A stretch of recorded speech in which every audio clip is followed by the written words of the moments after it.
Equals to x square, या इसको हम y equals to x square भी लिखते हैं। ये क्या होता है हमारे पास फंक्शन विद सिंगल वेरिएबल, क्योंकि यहाँ पर सिर्फ हमारे पास में एक वेरिएबल है जो हमारे फंक्शन पर डिपेंड है।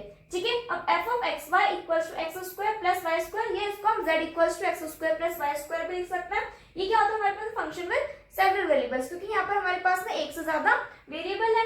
ठीक है, तो यहाँ पर जो हमारे पास सिंगल वेरिएबल होता है उसमें हमारे पास में दो एक्सेस होते हैं। यहाँ पर जो हमारा कर्व होता है वो क्या होता है 2D कर्व होता है।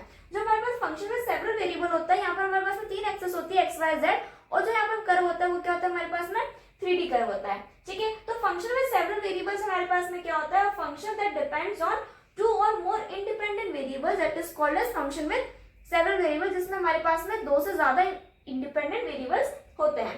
एग्जांपल के लिए f of x y is equals to 2x plus 3y, यहाँ पर हमारे पास में दो वेरिएबल्स हैं। Then f of x y z equals to x y z, यहाँ पर हमारे पास में 3 इंडिपेंडेंट वेरिएबल्स हैं। ठीक है, अब ये बात होती है हमारे पास फंक्शन में सेवरल वेरिएबल्स की। अब यहाँ पर हम देखते हैं कि डोमेन और रेंज क्या होता है। पहले बात करते हैं डोमेन की।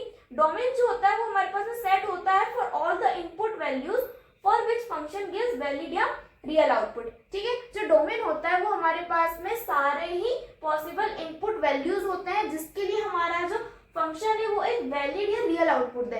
वैलिड या रियल आउटपुट मतलब कि हमारे पास में एक डिफाइंड आउटपुट होना चाहिए, इंफिनिटी नहीं होना चाहिए। इसके लिए एग्जांपल देखते हैं, f of x y is equals to root x plus y। अब यहाँ पर देखिए जो हमारे पास में रूट है, रूट हमारे पास में कभी भी नेगेटिव में नहीं हो सकता है। ठीक है, तो जो हमारे पास में इसकी वैल्यू आएगी रूट एक्स प्लस वाई की, ये या तो हमारे पास में जीरो आएगी या जीरो से बड़ी आएगी। तो x प्लस वाई की जो हमारे पास वैल्यू होगी वो जीरो होगी या जीरो से बड़ी होगी। ठीक है, तो इसके लिए हमारे पास में डोमेन क्या हो जाएगा, x y pairs for which x plus y is greater than और इक्वल्स टू जीरो, ये हो जाएगा हमारे पास में डोमेन। अब रेंज क्या होता है, रेंज जो होता है वो सेट होता है हमारे पास में all the possible output values that function can produce by input inputs. ठीक है, ये जो होता है रेंज वो हमारे पास में सारे आउटपुट वैल्यूज का सेट होता है जो हमारा फंक्शन है वो प्रोड्यूस करता है बाय द इनपुट्स। ठीक है, इसके लिए एग्जांपल देखते हैं, f of x y is equals to x square plus y square।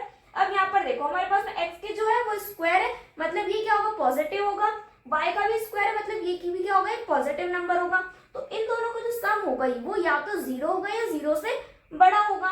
X square plus y square is greater than या इक्वल टू जीरो, तो इसके लिए हमारे पास में रेंज क्या आ जाएगी, इसका जो सम होगा या तो वो जीरो होगा, तो जीरो से इन्फिनिटी तक। ठीक है, अगर आपको इस टॉपिक का फुल एक्सप्लेनेशन चाहिए विद एग्जांपल्स तो मैंने इस पर डिटेल वीडियो बनाया है, लिंक डिस्क्रिप्शन में, वहां से आकर उसको देख सकते हैं। और इस टाइप के एग्जाम ओरिएंटेड कंसेप्ट्स के लिए चैनल को सब्सक्राइब करना ना भूलें।